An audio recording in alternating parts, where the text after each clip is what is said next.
Baik, selamat pagi, siang, sore, ataupun malam, dimanapun kalian berada. Perkenalkan, nama saya Carolus Gugun Seseinda, dan di sini saya ingin mempresentasikan hasil kerja saya yang dimana adalah tugas take home untuk ujian akhir semester Matematika 2. Oke, langsung saja kita masuk ke soal nomor 1. Jadi saya diberikan simplified cobweb model yang mengekspresikan second order difference equation. Nah, dengan menggunakan teorem 20.6 dari bukunya Michael Hoy, kita harus menentukan solusi untuk the difference equation in the cobweb model and determines whether price converts to its steady state value when the parameters values are as follows. Jadi diketahui B sama dengan min 12, G sama dengan 6, P sama dengan seperdua, F sama dengan 15, dan A sama dengan 75. Oke, langsung saja kita ke tahap pertama. Jadi tahap pertama yaitu menghitung semua G per B. Nah, dari soal diketahui bahwa G sama dengan 6 dan B sama dengan min 12. Langsung saja kita masukkan 6 per min 12 sama dengan min 1 per 2. Lalu kita lanjutkan lagi, G per B dikali 1 min P. Nah, dari soal diketahui bahwa P sama dengan 1 per 2. Jadi kita langsung saja masukkan G per B nya min 1 per 2 dikali 1 per 2 sama dengan min 1 per 4. Nah 1 per 2 ini didapat dari 1 dikurangi 1 per 2 yang dimana 1 per 2 juga gitu. Lalu untuk G per B dikali P itu hasilnya sama juga ya, hasilnya min 1 per 4. Karena ingat bahwa P nya itu juga 1 per 2 ya. Oke, kita lanjut ke tahap kedua, yaitu menghitung persamaan diferensi. Nah, semua yang sudah kita hitung di G per B itu kita masukkan ke persamaan diferensi ini ya. Jadi kita dapatkan untuk pertama yaitu PT plus 2 min 1 per 4 min dalam kurung min 1 per 4 PT plus 1 dikurangi dalam kurung min 1 per 4 PT sama dengan F min A per B. Nah, sekarang kita fokus dulu ke sisi kanan dari persamaannya ya, yang F min A per B nya. Nah, diketahui dari soal F sama dengan 15, A sama dengan 75, dan B sama dengan min 12. Jadi langsung saja kita masukkan. Nah, 15 dikurangi 75 per min 12, yang dimana hasilnya adalah 5. Jadi kita dapatkan PT plus 2 plus seperempat PT plus 1 ditambah seperempat PT sama dengan 5. Nah, aku ingin kalian mengingat-ingat angka 5 ini karena ini akan penting untuk tahap kemudian gitu. Di tahap kemudian ini akan berguna ya. Ini salah satu aspek paling penting untuk tahap kemudian. Jadi dari sini kita dapatkan nilai B sama dengan 5. Ingat itu ya, B sama dengan 5. Oke, lanjut ke tahap 3. Kita akan mencari A1 dan A2. Nah, untuk A1 itu rumusnya min G per B dikali 1 min P yang sama dengan 1 per 2 dikali 1 per 2 sama dengan 1/4. Nah, untuk A2 itu rumusnya min G per B dikali P yang sama dengan 1/2 dikali 1/2 sama dengan 1/4. Nah, kalau kalian ada bingung di sini mungkin kalian salah lihat ya. Soalnya ini kan rumusnya hampir sama ya dengan yang mencari G per B tadi, tapi bedanya di sini itu dia pakai min di belakangnya. Jadi G per B kan itu kan min 1 per 2. Nah, min dikali min itu hasil positif. Jadi untuk hitungannya 1 per 2 dikali 1 per 2, yaitu positif 1/4. Nah, mungkin kalian tidak mengetahui bahwa A1 dan A2 yang nilainya sama ini itu tidak berdampak besar untuk kelanjutan pengerjaan kita gitu ya. Tapi ternyata nilai yang sama dari A1 dan A2 ini itu berdampak bagi cara kita mengerjakan soal ini di tahap-tahap berikutnya. Oke, saya sudah menambahkan notes di sini ya. Sebenarnya A1 dan A2 bisa dilihat lewat persamaan diferensi. Nah, di sini bisa dilihat ya. Ini ada A1 dan A2-nya di sini sebenarnya. Cuma untuk formalitas saya akan menambahkan cara menghitungnya ya. Dan ini sekaligus untuk mengecek apakah jawaban saya sebenarnya benar atau tidak. Oke, kita lanjut ke soal ke tahap 4. Nah, kita akan tes konvergen yaitu dari teorem 20.6 buku Michael Hoy. Nah, ini yang ada di soal tadi kan teorem 20.6. Nah, jadi untuk tes ini kita akan diberikan 3 syarat. Syarat 1, 2, dan 3. Nah, kita akan mengecek mulai dari syarat pertama, yaitu apakah 1 plus A1 plus A2 itu lebih besar daripada 0, alias bilangan positif. Gitu. Nah, untuk nomor 1 itu 1 plus seperempat ditambah seperempat, itu hasilnya kan 1 ini ya, 1,5. Nah, 1,5 ini kan bilangan positif, jadi memenuhi syaratnya. Lalu ada syarat kedua, yaitu 1 min A1 plus A2 adalah bilangan positif. Nah, kalau kita cek 1 min seperempat plus seperempat itu hasilnya bilangan positif, jadi memenuhi syarat. Lalu ada syarat ketiga, A2 itu lebih kecil dari 1. Nah, bisa dilihat bahwa A2 kita itu nilainya seperempat, yang dimana itu lebih kecil dari 1. Jadi model ini itu memenuhi tes konvergen ya, jadi dia lulus tes konvergen. Oke, untuk tahap kelima kita mencari akar-akar persamaan. Nah, cara mencari akar-akar persamaan dengan rumus ini R1 R2 sama dengan, nah ini kalau kalian perhatikan baik-baik, ini tuh adalah rumus ABC yang kalian biasa pakai di uh, untuk mencari akar-akar ya seperti biasa ya. Jadi min A1 plus minus akar A1 pangkat 2 minus 4A2 per 2. Nah, tapi setelah dihitung ya, setelah dimasukkan deh, belum dihitung nih, setelah dimasukkan itu A1 dan A2-nya. Nah, ternyata pada A1 pangkat 2 dan 4A2 itu kalau dikurangin hasilnya minus. Nah, bisa dilihat di sini ya, bisa dilihat di sini. Yang saya lingkari merah ini. Itu 1/16 dikurangi 4/4 atau 1, itu kan hasilnya minus ya. Nah, makanya dari teorem 20.2 dari buku Michael Hoy itu mengatakan jika A1 pangkat 2 A1 pangkat 2 minus 4A2 itu bilangan negatif, maka kita harus menggunakan complex roots. Nah, ini yang sudah aku bilang dari yang ini ya, tahap 3 ya. Kalau A1 dan A2-nya ini kalau sama, itu kemungkinan besar ya bakal jadi complex roots, guys. Oke, kita lanjut ke tahap 6. Nah, karena kompleks terus kita harus mencari cos theta dan sin theta.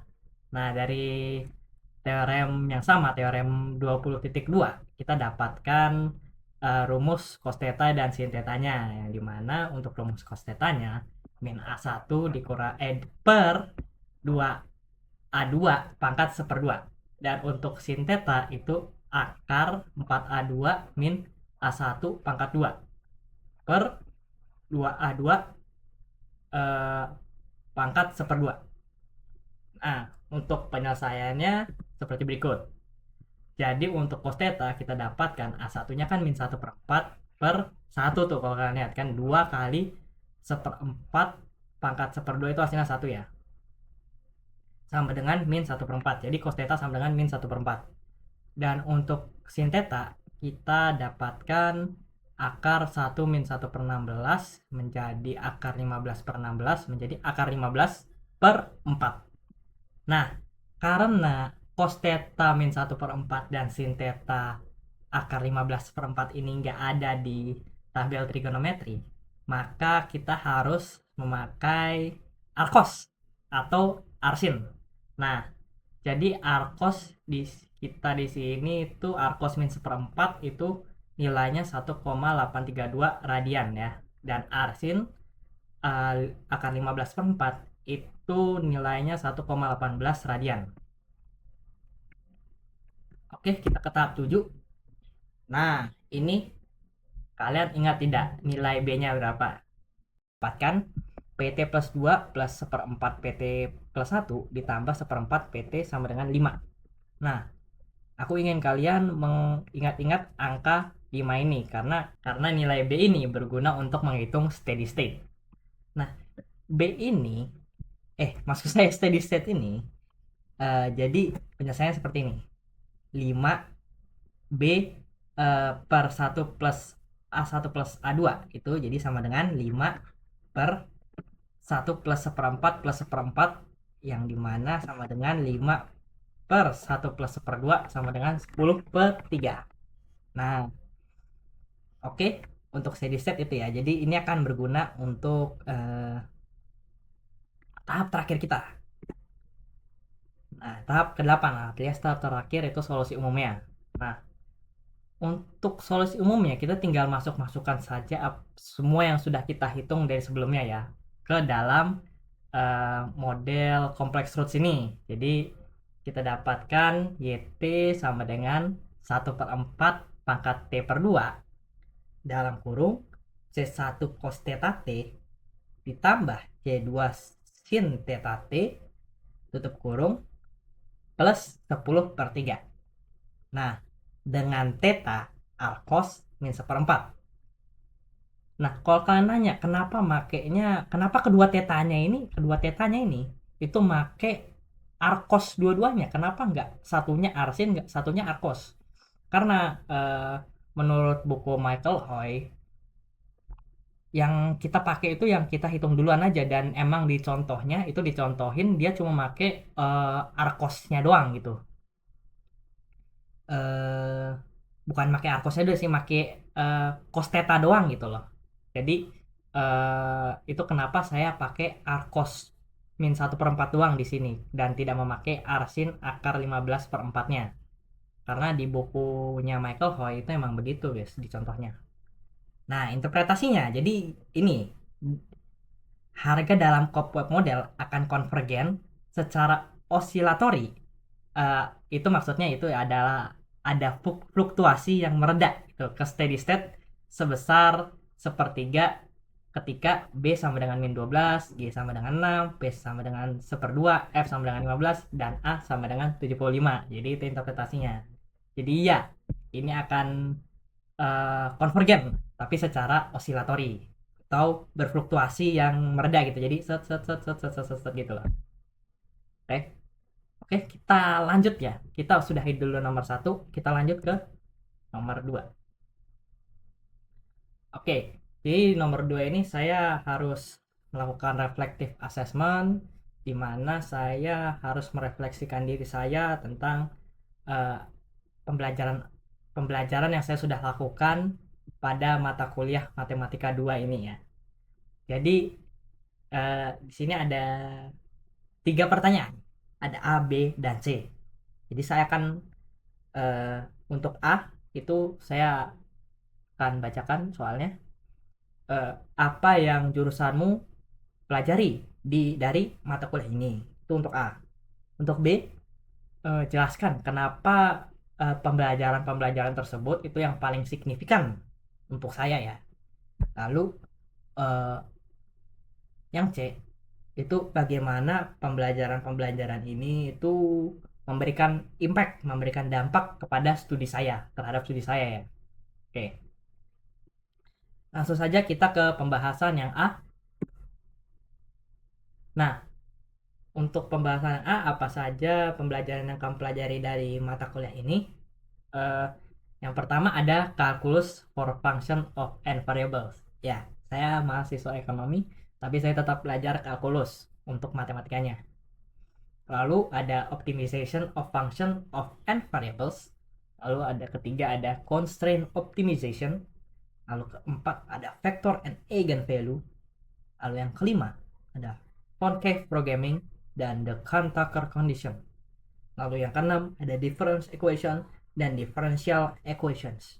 Yang ketujuh ada modeling time, dan yang kedelapan adalah optimal control theory. Nah, saya akan menjelaskan satu persatu bagaimana kedelapan pembelajaran tersebut itu signifikan untuk saya tentu saja. Nah, itu yang pertama ada calculus of for function of n variables.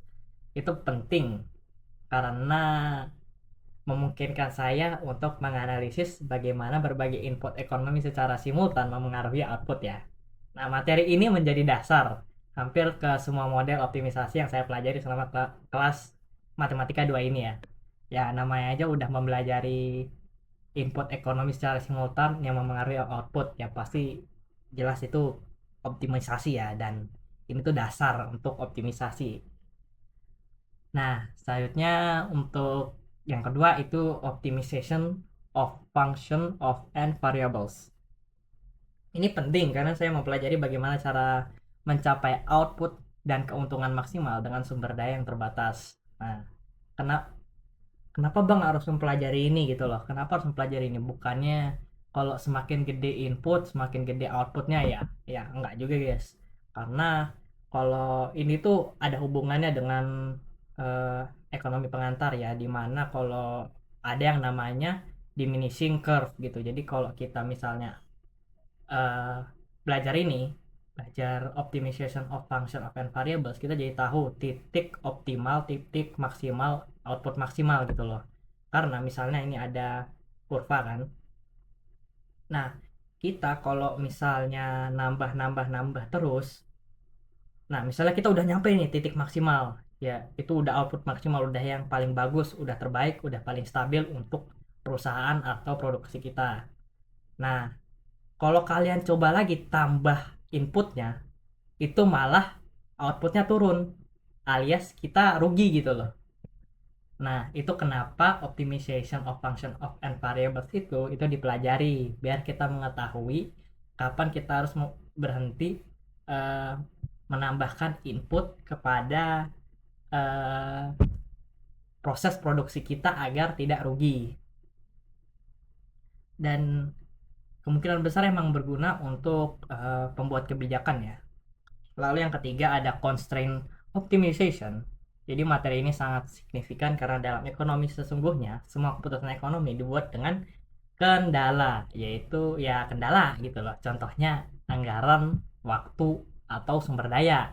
Nah, metode Lagrange itu menjadi alat yang sangat berguna dalam menganalisis hal tersebut. Jadi kan tentu aja ya di dalam ekonomi sesungguhnya itu ada kendala gitu loh, nggak semerta-merta oh ini harusnya gini gitu loh tanpa memperhatikan adanya kendala kan. Nah, itu kenapa eh kayak optimization of function of variables ini polosannya. Nah, bisu yang ketiga ini constraint optimization itu menambahkan bumbu kendala agar persoalannya itu lebih susah dan lebih realistis gitu loh. Oke, selanjutnya ke poin nomor 4, vector and eigenvalues. Nah, ini penting karena kita mempelajari dinamika sistem ekonomi dan kestabilannya, khususnya dalam model linear yang digunakan dalam makroekonomi dan ekonomi matematis lanjutan. Nah, jadi misalnya ada dua sektor nih, ada dua sektor. Nih misalnya anggap aja sektor A, sektor B. Sektor A ini industri, sektor B pertanian. Nah, kalau misalnya, jadi kita mempelajari hubungan mereka dua ini, jadi stabil atau enggak gitu loh. Kalau ternyata hubungannya negatif, misalnya eh, sektor industri ini naik nih, sektor industri ini naik, ini industri nih, ini industri, sektor industri ini naik, tapi karena sektor industri naik, loh kok malah pertaniannya minus gitu loh, produksinya, maksudnya outputnya ya, itu minus. Nah, kalau misalnya hubungannya itu positif, itu kalau ini sektor A, sektor B ya, nih kalau sektor A itu naik, maka sektor B itu juga naik gitu. Jadi kita mempelajari kestabilannya. Nah, ini penting untuk kayak pembuat kebijakan ya, tentang bagaimana harus menyikapi gitu. Jadi kita mengetahui hubungan dari secara aplikasinya gitu ya, sektor-sektor tersebut gitu. Nah, habis yang kelima ada concave programming and the counter condition. Jadi materi ini penting karena memperluas teknik optimisasi ke kasus yang lebih rumit. Ya, ini jelas banget kasus yang lebih rumit. Dan memang rumit, guys. Jadi kayak uh, constraint optimization, tapi lebih rumit lagi. Nah, ini akan berguna dalam perencanaan ekonomi, teori perusahaan, dan bahkan kebijakan publik yang sangat memungkinkan untuk dibahas di semester kemudian ya. Jadi untuk studi saya ini berguna nih. Lalu untuk yang keenam itu ada difference equation dan differential equation. Jadi materi ini penting karena memungkinkan saya menganalisis dinamika variabel ekonomi dari waktu ke waktu. Contohnya harga saham, pertumbuhan ekonomi, dan lain-lain. Jadi soal nomor 1 itu bagian dari materi difference equation ya. Tuh, yang tadi kita bahas di nomor 1. Lalu ada nomor 7 ini modeling time, yaitu pemodelan waktu yang sangat penting ya dalam ekonomi karena hampir semua variabel ekonomi berubah seiring waktu. Nah, pembelajaran ini menjadi fondasi dalam memahami model yang dinamis. Lalu yang kedelapan ada optimal control teori. Nah, materi ini itu penting karena mempelajari mengenai perhitungan kebijakan atau strategi yang mempertimbangkan keputusan saat ini dan dampaknya di masa depan. Nah, itu sudah sampai di C nih. Bagaimana pembelajaran-pembelajaran ini itu memberi dampak bagi studi saya ya. Tentu saja pembelajaran pada matematika 2 ini akan berdampak pada studi saya di tingkat berikutnya, tentu saja tingkat berikutnya.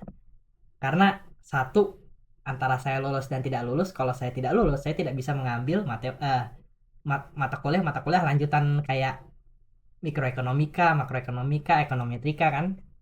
Nah, itu kenapa eh, matematika 2 ini sangat penting ya untuk studi saya. Ya bukan cuma karena tidak lulus atau lulus ya, tapi karena emang materi yang digunakan di sini, pembelajaran yang sudah dilakukan di mata kuliah ini itu juga akan dipakai untuk uh, pembelajaran kedepannya di mikroekonomika, makroekonomika, dan ekonometrika ya. Nah, untuk alasan lain lagi mungkin kayak uh, saya dapat membaca studi literatur yang lebih advance gitu yang mungkin saja bisa saya pahami gitu kan. Jadi dari yang awalnya saya tidak bisa membaca studi literatur tertentu gitu, saya jadi bisa membaca. Kemungkinan besar kayak gitu ya situasinya ya. Nah, itu saja untuk soal nomor 2. Jadi langsung saja kita lanjut ke soal nomor 3, guys. Kita ada soalnya. Berdasarkan paper yang Anda presentasikan bersama kelompok Anda, A. Jelaskan langkah-langkah penyusunan modifikasi model berdasarkan paper tersebut. B. Jelaskan pula interpretasi dari model tersebut. Oke, nah, langsung saja kita masuk ke A. Nah, langkah-langkah penyusunan modifikasi model berdasarkan papernya ya. Jadi saya di sini memakai papernya Nelly Huta-Julu, yaitu yang berjudul Analysis of Effect Macroeconomics Indicators on Indonesia's Economic Growth in Open Economy. Jadi asumsi open economy. Nah, tahap pertama yaitu mengidentifikasi jenis variabel. Nah, jadi di paper ini itu terdapat dua jenis variabel, yaitu variabel endogen dan variabel eksogen. Nah, variabel endogen itu isinya ada pertumbuhan ekonomi yang dinamakan dengan GT, inflasi, jumlah uang beredar. Maaf kalau ngomong saya kecepatan, saya akan ulangi. Jadi ada pertumbuhan ekonomi, inflasi, dan jumlah uang beredar. Lalu ada variabel eksogen, yaitu itu ada BI rate, Fed rate, selisih BI rate dan Fed rate. Habis itu ada government spending atau belanja pemerintah ya, atau lalu ada nilai tukar, ada pengangguran, tingkat pengangguran nih source-nya, tingkat pengangguran, inflasi periode sebelumnya, pertumbuhan ekonomi periode sebelumnya, dan jumlah uang beredar periode sebelumnya. Oke, kita lanjut ke tahap 2. Nah, di tahap 2 kita mengidentifikasi model struktural awal. Jadi dalam paper pembuat paper ini, penulis paper ini telah mengambil beberapa contoh difference equation dari beberapa buku ya, dari beberapa sumber. Nah, ketiganya itu ada ini, ada economic growth, inflation, dan money growth. Jadi ada 3 difference equation. Yang pertama itu ada economic growth yang bertuliskan YT sama dengan alpha 0 ditambah alpha 1 PT plus alpha 2 PT min 1 plus alpha 3 RT plus alpha 4 GT plus alpha 5 ET dan plus alpha 6 YT min 1 plus epsilon 1 T. Epsilon 1 T ini error ya, error ini guys. Kayak itu tuh kayak kejadian-kejadian antara juga, misalnya kayak bencana alam gitu. Contoh solidnya bencana alam. Oh iya, sama perang. Itu contoh solidnya untuk error ya.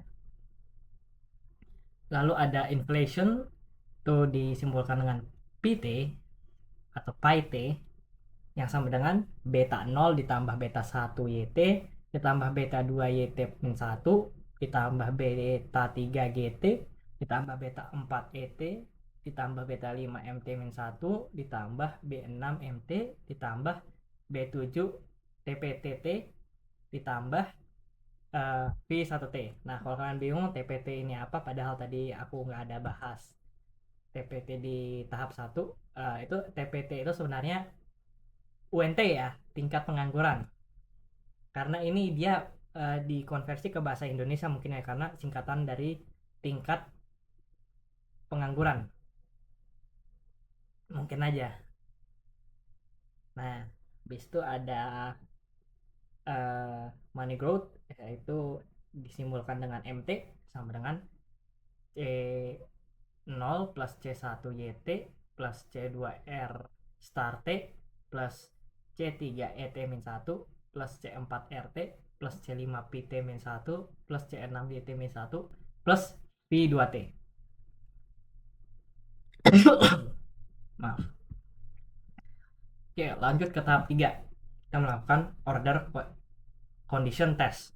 Nah, dari hasil yang didapat ketiga persamaan teridentifikasi over identified, yang artinya variabel eksogen berjumlah lebih banyak dibanding variabel endogen. Hal ini menjadi syarat bahwa model-model ini bisa diestimasikan menggunakan metode two-stage least square. Nah, bisa lihat di tabel guys, GDP, inflation, dan money supply itu ketiganya over identified. Karena memang kalau dilihat aja secara langsung, itu memang variabel eksogennya itu memang lebih banyak dibanding variabel endogennya ya, di sisi sebelah kanannya ini. Oke, lanjut ke tahap 4, unit true test. Nah, berikutnya ada unit true test. Bisa dilihat bahwa banyak variabel tidak stasioner pada level tetapi stasioner pada first difference.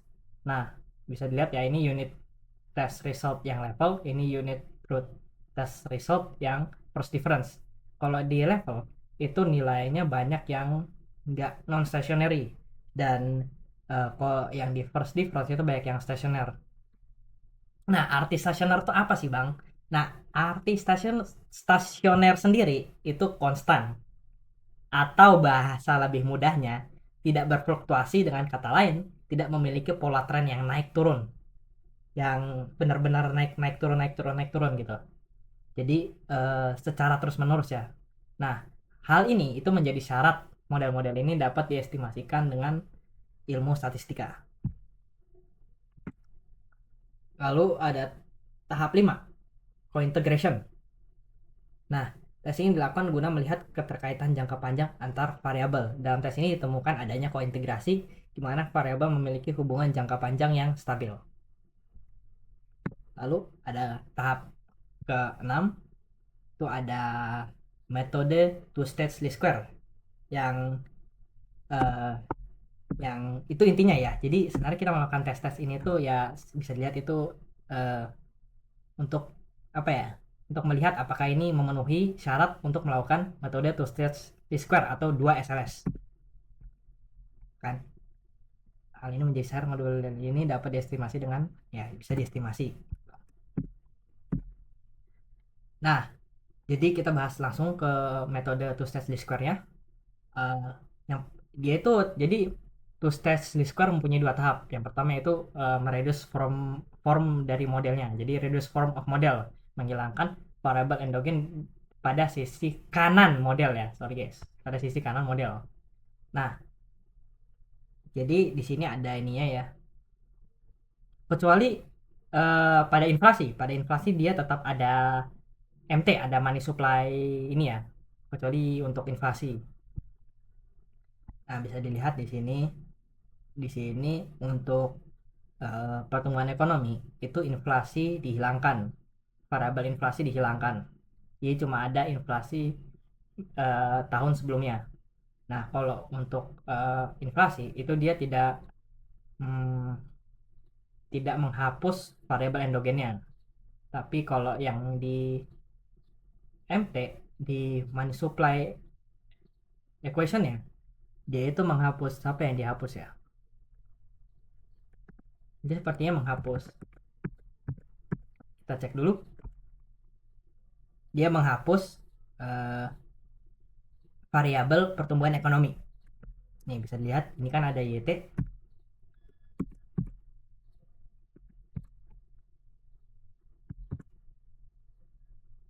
Di sini tidak ada YT, dia langsung ke R star T. Nah, langsung kita ke tahap kedua dari 2 SLS-nya, yaitu substitusi nilai signifikansi koefisien ke model sehingga pengaruh masing-masing variabel terlihat. Nah, ini tuh kita menggunakan regresi untuk menentukan angka-angka ini. Perhitungannya saya tidak bisa lihatkan untuk sekarang ya, karena emang memakan waktu yang sangat panjang bila saya menghitungnya secara manual. Jadi kita langsung saja ambil dari papernya sehingga didapatkan ini. Jadi ini hasil modifikasinya. Jadi terlihat pengaruh masing-masing variabel ya. Oke, kita lanjut ke interpretasinya. Nah, kita akan membahas interpretasi dari hasil modifikasi dari equation pertumbuhan ekonomi. Nah, yang pertama ada inflasi tahun lalu, koefisiennya positif, jadi inflasi tahun lalu memiliki dampak positif terhadap pertumbuhan ekonomi. Lalu ada RT selisih BI rate dan Fed rate. Nah, koefisiennya itu negatif, jadi suku bunga yang tinggi menghambat pertumbuhan karena penurunan investasi. Nah, jadi kalau di ekonomi pengantar dipelajari bahwa kalau suku bunga naik itu orang-orang lebih milih nabung, dan uh, kalau ternyata suku bunganya lebih tinggi dibanding uh, the Fed, ya itu akan mengurangi investasi. Jadi uh, dengan kurangnya investasi ini, uh, daya beli itu menurun ya, daya beli menurun sehingga mengurangi pertumbuhan ekonomi. Lalu ada pengeluaran pemerintah GT, di koefisiennya itu positif, peningkatan pengeluaran pemerintah mendorong pertumbuhan ekonomi, jadi ini mendukung teori Keynesian ya. Lalu ada nilai tukar ET, jadi koefisiennya itu negatif, ini menunjukkan bahwa fluktuasi nilai tukar mempengaruhi pertumbuhan ekonomi di dalam model ini. Lalu ada pertumbuhan ekonomi tahun lalu, koefisiennya positif, menunjukkan ada pengaruh kelanjutan dari pertumbuhan sebelumnya. Seperti yang saya sudah bahas di video saya yang lain, yang saya sendiri bahas itu, kalau uh, pertumbuhan ekonomi sebelumnya itu bisa menjadi acuan tren gitu, apakah pertumbuhan ekonomi itu akan naik atau turun. Selanjutnya interpretasi yang inflasi. Nah, kalau untuk yang inflasi itu pertama ada pertumbuhan ekonomi sebelumnya yaitu YT-1, itu koefisiennya negatif ya. Jadi semakin tinggi pertumbuhan sebelumnya cenderung menurunkan inflasi, yang disebut sebagai efek stabilisasi. Lalu nilai tukar ET, jadi koefisiennya itu positif. Nah, depresiasi rupiah itu mendorong kenaikan harga barang baku impor sehingga menaikkan harga barang. Jadi kalian bayangin aja, kayak produsen nih dia beli bahan secara impor, dia beli bahan dari luar negeri. Nah, kalau duit kita misalnya rupiah itu terdepresiasi alias bisa membeli lebih sedikit kan, uh, yang kesusahan produsen tersebut ya, karena dia harus membeli eh, barang yang biasa dia beli dengan harga yang lebih mahal karena rupiahnya terdepresiasi. Jadi eh, produsen ini punya dua opsi, antara naikin harga atau eh, ngurangin produksi. Nah, lalu selanjutnya ada jumlah uang beredar, yaitu MT-1 dan MT. Nah, koefisiennya positif. Ini tuh menunjukkan kenaikan agregat permintaan sehingga harga barang naik. Nah, jadi penjelasan itu gini ya. Jadi kayak kalau jumlah uang beredar naik kan otomatis kan orang-orang merasa lebih kaya. Dia mendapatkan lebih banyak duit gitu kan. Nah, dia itu jadi lebih konsumtif, dia menjadi lebih konsumtif. Sehingga produsen tuh mikir, kalau ini kan laku, barangnya laku ya, gimana kalau saya naikin harganya biar saya lebih untung. Nah, karena permintaan yang naik ini, maka harga barang itu bisa naik juga, karena produsen akan berpikir seperti itu guys, kemungkinan yang terjadi di ekonomi ya gitu. Lalu ada pengeluaran pemerintah, yaitu GT, koefisiennya positif. Nah, pengeluaran pemerintah dapat meningkatkan inflasi. Lalu eh, ada tingkat pengangguran, yaitu UNT. Jadi UNT ini sebenarnya singkatan dari unemployment rate gitu. Jadi koefisiennya negatif. Nah, ini menunjukkan ya ada trade off pada tingkat pengangguran dan inflasi gitu. Jadi kalau misalnya inflasi naik, itu biasa pengangguran turun. Tapi kalau pengangguran naik, inflasi itu turun gitu lah. Jadi ada hubungan timbal balik hubungan timbal balik antara inflasi dan tingkat pengangguran dalam jangka pendek. Tapi dalam jangka panjang, kalau menurut yang saya pelajari di ekonomi pengantar 2, itu tidak ngaruh guys, karena eh, tingkat pengangguran itu akan pada tingkat naturalnya dalam jangka panjang. Lalu kita lanjut ke interpretasi yang money supply. Nah, BI rate dan Fed rate itu koefisiennya negatif jika selisih, ini soalnya saya nulis selisih antara BI rate dan Fed rate. Nah, koefisiennya negatif jika selisih antara suku bunga BI dan Fed meningkat, permintaan uang beredar menurun. Hal ini menunjukkan orang lebih memiliki aset berbunga dibanding uang tunai saat suku bunga tinggi. Nah, eh, jadi penjelasannya tuh gini. Kalau misalnya suku bunga naik, orang itu punya insentif, atau basically Bank Indonesia itu memberikan insentif pada orang untuk menabung ya, agar jumlah uang yang beredar turun gitu uh, ya di situ untuk menekan angka inflasi. Jadi dengan meningkatkan suku bunga, orang itu jadi pengen nabung karena dia dapat menghasilkan duit dari situ senaraikannya. Nah, makanya itu kenapa suku bunga yang tinggi itu menyebabkan minus pada money supply ya. Lalu ada BI rate, koefisiennya positif. Nah, menariknya ini menunjukkan bahwa kenaikan suku bunga domestik mendorong masyarakat memegang lebih banyak uang, misalnya dalam bentuk tabungan. Nah, ini aku juga baca agak bingung nih, kenapa kenaikan suku bunga domestik nih malah mendorong mendorong mm, masyarakat untuk memegang lebih banyak uang ya, tapi dalam bentuk tabungan, misalnya kayak giro gitu dan tabungan ya. Nah, lalu ada nilai tukar tahun sebelumnya ET-1, koefisiennya itu negatif.